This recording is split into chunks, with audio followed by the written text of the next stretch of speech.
Lumayan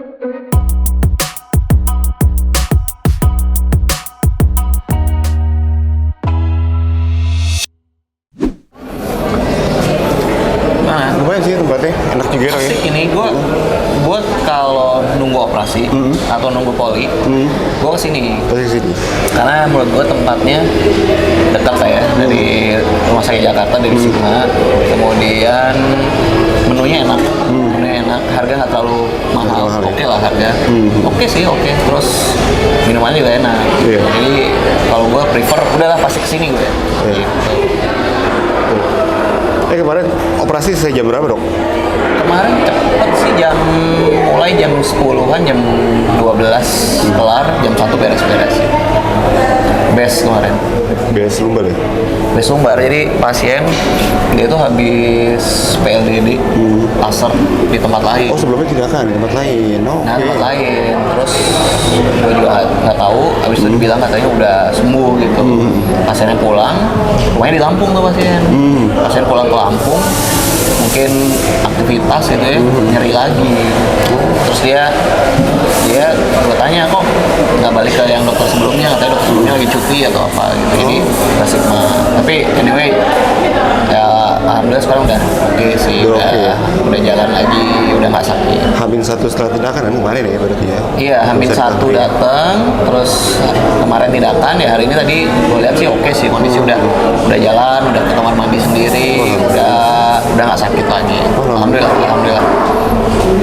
Dok, gue pengen nanya nih, Dok. Bantu. Perihal yang ringan-ringan sebenarnya ya. Soalnya banyak banget nih. Kayak keripik dong, ringan. Pedas apa enggak nih?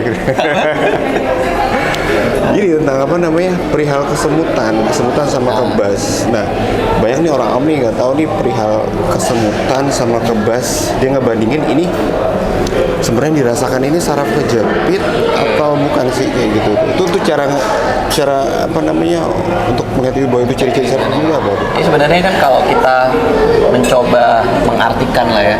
Kalau kesemutan tuh kalau kita kayak duduk lama, misalkan kalau Jumatan, duduk sila kan lama ya tuh. Terus habis itu merasa kayak ada semut yang jalan di kaki, semutan, makanya namanya kesemutan kan. Kaki langsung dilurusin gitu. Dilurusin terus rasanya kayak menjalar gitu. Kalau kebas itu lebih kayak ke mati rasa, jadi kayak dipegang kayak nggak kerasa gitu. Itu yang artinya jadinya sedikit berbeda gitu ya, sensasi rasanya. Cuman memang penyebabnya terutama memang biasanya disebabkan karena adanya iritasi atau jepitan pada saraf, baik itu saraf dari pinggang, punggung bawah lah ya, ataupun saraf-saraf yang menjalar di sepanjang kaki. Karena kita tahu sebenarnya saraf yang menjalar ke kaki itu ya memang pangkalnya ada di sekitar pinggang, di sekitar lumbar gitu, lumbar sakral. Tadi dokter bilang dia agak mati rasa. Apa rasanya? Maksudnya tuh nggak ada power atau rasanya kayak kita nggak berasa ada kaki nih di sebelah kita? Iya itu kadang kayak berasa kayak nggak ada, kayak berasa nggak kerasa nih, nggak bisa menentukan nih kaki lagi posisinya gimana kayak gitu. Jadi, tapi itu untuk level yang berat. Kalau yang kebas kan, kalau biasanya kalau kebas cuman mati rasa atau kayak baal gitu, nah itu kan yang ringan ya. Tapi memang kalau udah mulai sering ngerasain kayak gitu, kayak muncul terus itu nggak dipengaruhi posisi gitu ya, harus cek. Mungkin juga saraf kejepit soalnya gitu. Kalau misalnya intensitas kebas atau kesemutannya atau mati rasa ini yang tadi dokter bilang itu cukup sering gitu munculnya. Iya, harus cek gitu.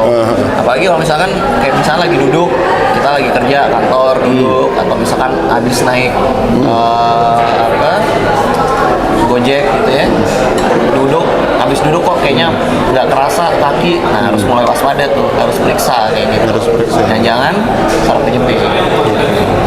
Terus kalau dia sensasinya kesemutan ya dok ya, kalau sensasi kesemutan atau kebas gitu tuh, itu tuh kenapa sih saraf kejepit bisa larinya ke kesemutan, kebas atau mati rasa gitu? Apakah ada saraf-saraf tertentu yang bisa?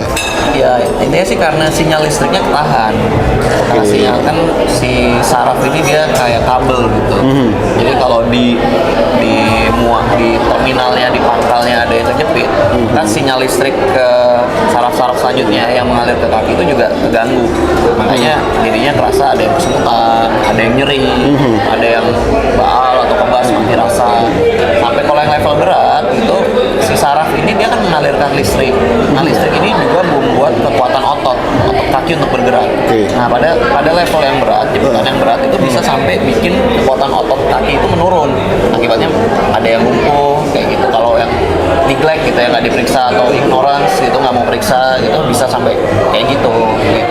Walaupun ya memang kalau kita tahu lah, mungkin lu juga tahu, nggak semua saraf kejepit itu harus operasi gitu kan. Jadi kita harus lihat juga gejalanya, kemudian dari ronsen, MRI-nya kita harus lihat juga. Jadi nggak serta merta gitu, sekonyong-konyong. Vonis langsung gitu ya. Wah, operasi gitu ya. Datang saraf kejepit, operasi enggak ya kan. Kadang-kadang cuma minum obat, fisioterapi atau memperbaiki pola hidup gitu ya, geraknya gimana, posisi duduknya gimana, bisa sembuh gitu. Jadi yang penting adalah meningkatkan awareness kita dulu terhadap saraf kejepit itu sendiri gitu sih. Berarti kalau misalnya dia ada yang angkat berat gitu ya, misalnya dia angkat berat ataupun main bola ataupun hal lain, itu memang lebih ke saraf ya, bukan dari otot ya? Bisa juga dari otot bisa juga dari otot. Tapi sensasinya sama kayak saraf kejepit tadi dong? Kan kalau misalkan kita beraktivitas berat gitu, misalkan contoh olahraga yang berat atau ngangkat yang berat, kan komponennya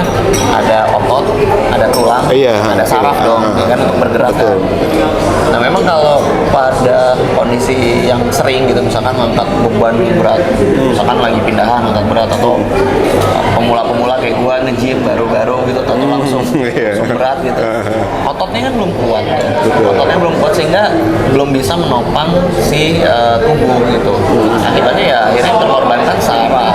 Akhirnya pas ngangkat si lumbar, biasanya di lumbar L4 L5 itu yang paling sering, karena di situ memang tempat tubuh kita ditopang, kekuatannya itu beratnya itu ditopang di situ bebannya.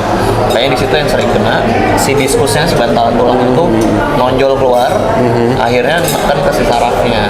Nah sementara kita tahu di area situ, di belakangnya saraf ada tulang, ada otot, lingkungannya sempit gitu, ruangannya si saraf tuh sempit. Makanya jadinya kalau ada dorongan dari si diskus, dari bantalan tulang tadi neken ke sarafnya, ya akhirnya jadi saraf kejepit. Kerasa deh itu, baal, kesemutan, nyeri, nggak bisa gerak, macam-macam.